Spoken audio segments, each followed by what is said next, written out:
Hello, my name is Clancy Collins, and I'm from Rock Hill, South Carolina, and York County Circuit Family Court in South Carolina, DSS,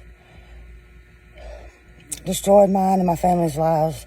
And it started on February the 4th of 2020, and it so-called ended on 12/17 of 2021.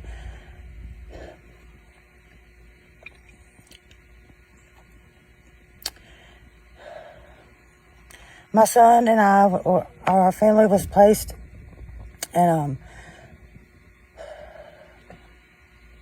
a kinship care agreement, which was actually a hidden foster care because it had no judicial oversight whatsoever. For 17 months, we had a case with DSS and never went in front of a judge, never had any judicial oversight or anything, and I didn't see this until 3 or 4 months ago. They used false drug tests to take away my son, and the medical review officer they used did not have a license to practice, and they never called me and verified my medication. So they said that I failed all these drug tests and I didn't, and they took my son. Well, since there was no oversight or anything, they had to open up a new case, and that's when it first began, but it already had been for 17 months. So when they opened up the new case, they gave it the exact same case number, and on the same day they closed the one case, which was 000-109-4210. They closed it and opened it the same day. On that same day, they wrote an ex parte paper. They took it before York County Family Court, had a judge sign it. The caseworker from York County DSS had a York County Sheriff's Department deputy escort her to my house and took my son.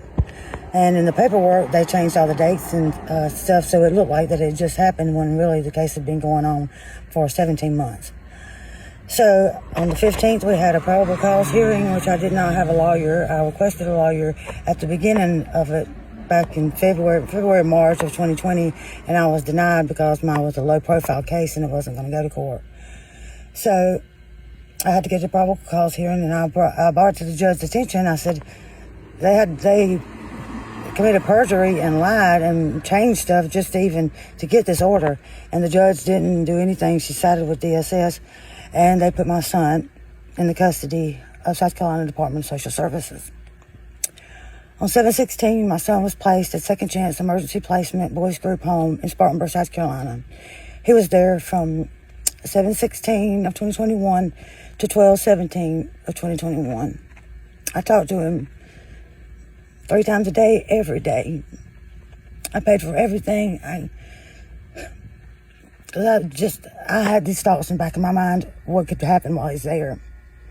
I had to pay $10,000 for a lawyer that I did not have, and to this day, I can tell you where that money come from. It come from God, because I got my son home in 5 months. And I look at it and I'm like, well, 5 months wasn't long at all, but it was too long.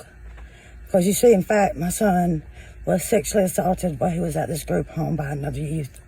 He told me this on 3/19 of 2022.